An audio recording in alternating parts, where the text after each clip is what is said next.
Oke, sahabat-sahabat semua, selamat pagi. Jumpa saya lagi Apai Kristi Channel. Oke, pagi-pagi kita sudah standby nih guys.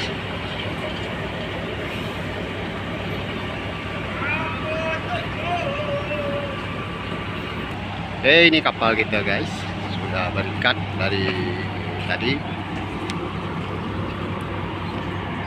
Oke, puli close.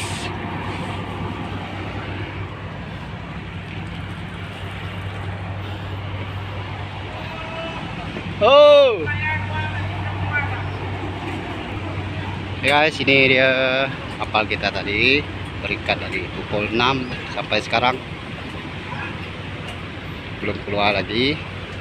Mungkin selepas ini dia keluar lah di ke laut. Tahu lah, kita tak tahu dia pergi mana. Dia buat batu guys, batu jalan.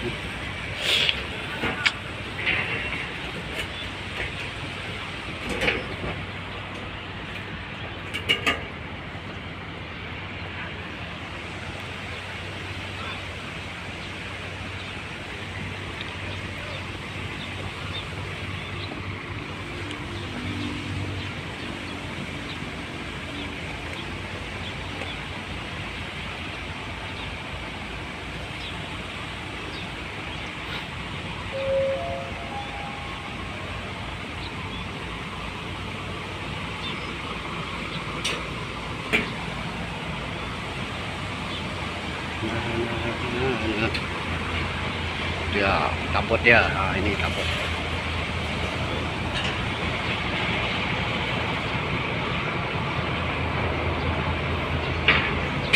Hey guys, stay tuned. Hey guys, inilah keadaan dia. Sebelah hilir belum buka lagi. Kita masih tunggu.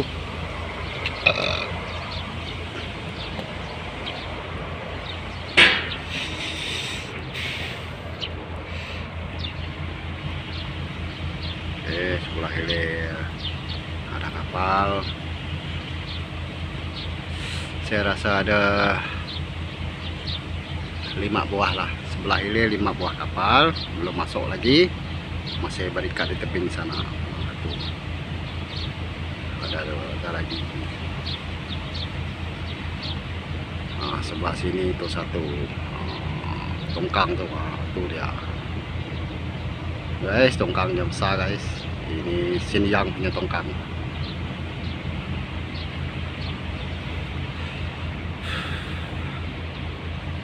Ini kapal kita sudah standby di sebelah hilir nih.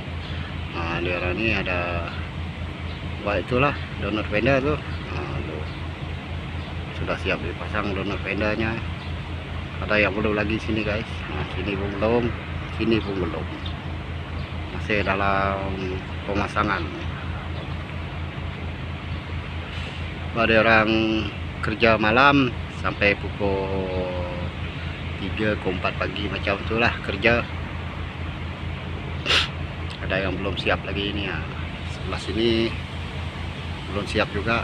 Depan sini sama dengan belakang sana. Yang depan ini sudahlah. Ini dia. Sebelah sana sudah siap.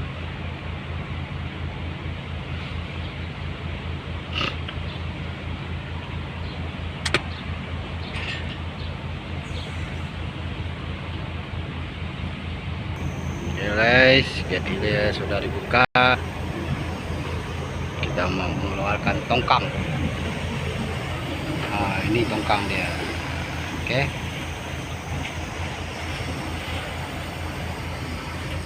Oke guys, itu saja daripada saya Apai Kristi Channel. Jangan lupa like, comment, subscribe dan share. Oke, jumpa di video saya yang seterusnya. Oke, bye bye semua.